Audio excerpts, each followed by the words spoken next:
Hello, crazy people. And yes, I'm back. Well, kind of. Think of it as the prequel.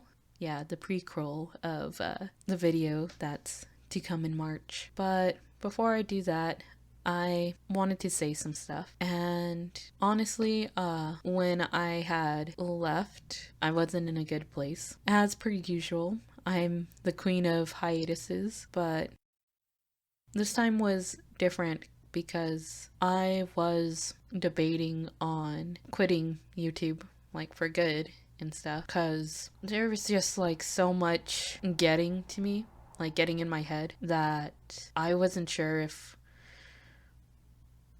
I was second guessing myself. And even today, like for sure, I had said I was gonna quit YouTube, that I didn't want to do it anymore.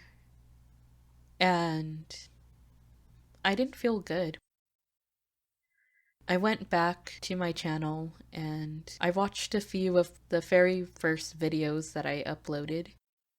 And I just remembered back then being so insecure about myself and kind of afraid, but also still being happy and being like really excited to do YouTube because back then, like, I looked up to Shane Dawson and Markiplier and Cryotic and stuff, and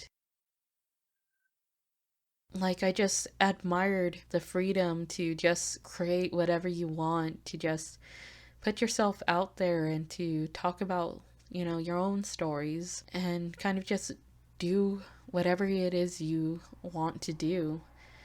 And so it kind of just gave me a whole new change in perspective. It gave me almost a life practically, because before then I was so unsure of what I wanted to do. I knew I wanted to do something creative, but I couldn't think of what exactly, like I was good at a lot of things, but I wasn't sure, and that was partly because I never thought about my future, back then. I never And the reason for that being is at the age of 15, I tried to commit suicide. And so, back then, I didn't really think of my future, of what I could be in 10 years or so. And even after, you know, overcoming that and stuff, I was still struggling a lot with trying to come into grips in terms of like my mental illnesses and stuff. And, slowly I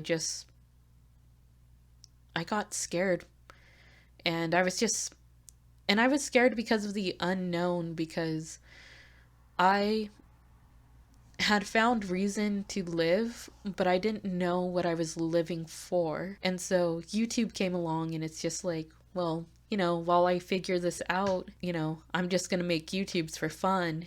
And then at one point, I really had in my head that, hey, I can become a YouTuber.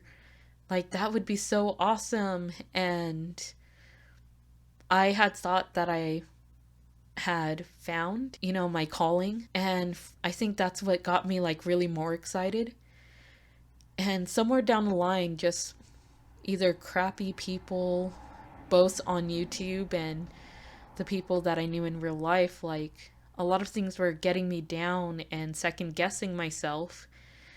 And so I started to really become insecure about what to do for my channel, what to do on this channel, because it is beautiful and amazing that on YouTube you have so many different people, but when you're a newbie and you're trying to find what you want to do, you often, turn to creators. And if you're like a YouTube citizen, I don't know what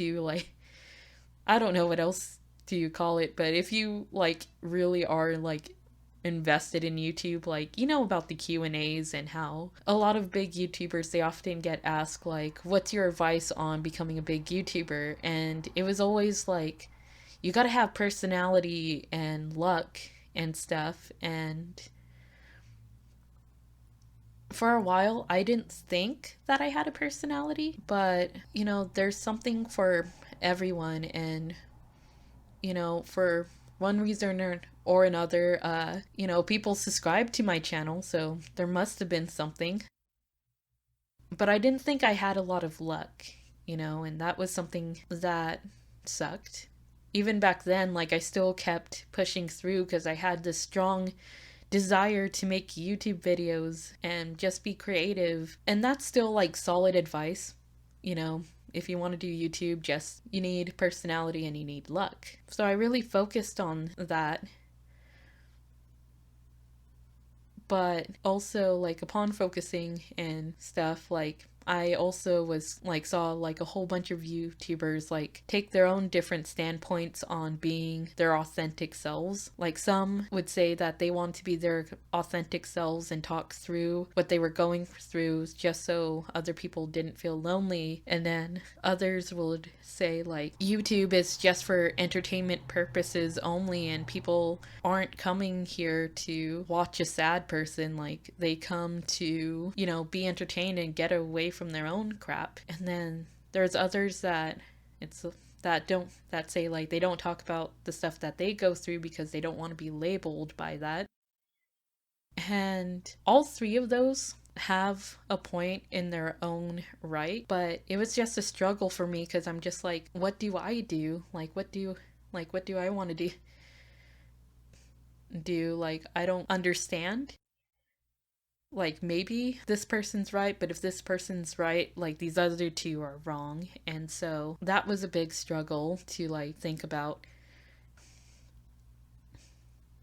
The other struggle was that I had to deal with internet people the same as I had to deal with some people in my personal life. The only difference is the people in my personal life, I have a very strong bond with them, and when they say stuff, it really gets me down because they have a position to where, they can really get to like know me and know what I'm doing in the background,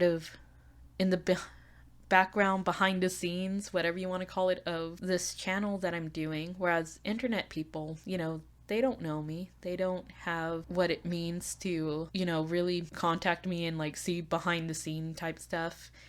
And the people of the internet, they don't know me. The people that are close to me, they do. It's just like really sucks because the people that know me in real life, they make suggestions even though they either rarely ask about my YouTube or they just don't ask about what I do for YouTube at all. And I'm not saying like, oh, they should always talk to me about YouTube or ask. Like, that's not what I'm saying. But I'm saying is like, if they wanted to make suggestions, like, it would kind of make sense to kind of get to know the subject in which they're suggesting. Like, no one goes to their city council, or rather, no one goes to like another town's city hall and makes like suggestions for what they should do in their community without even like really knowing what that community's like needs are.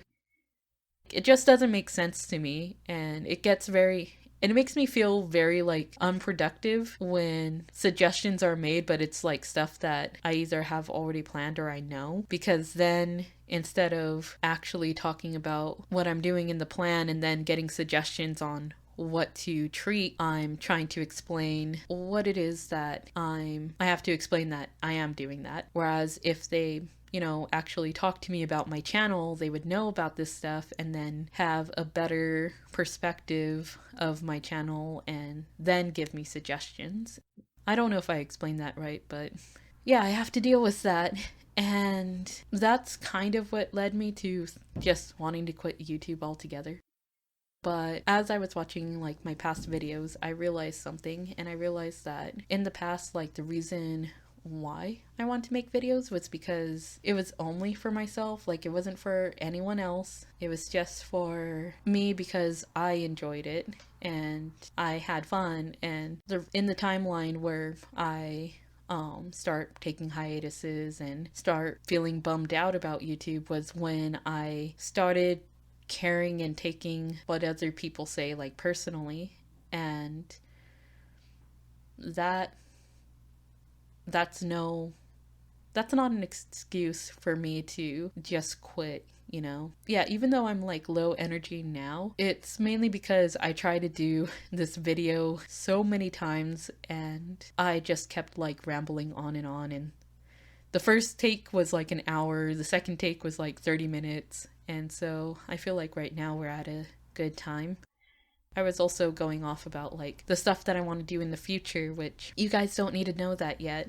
And if you did, I would put it in a different video.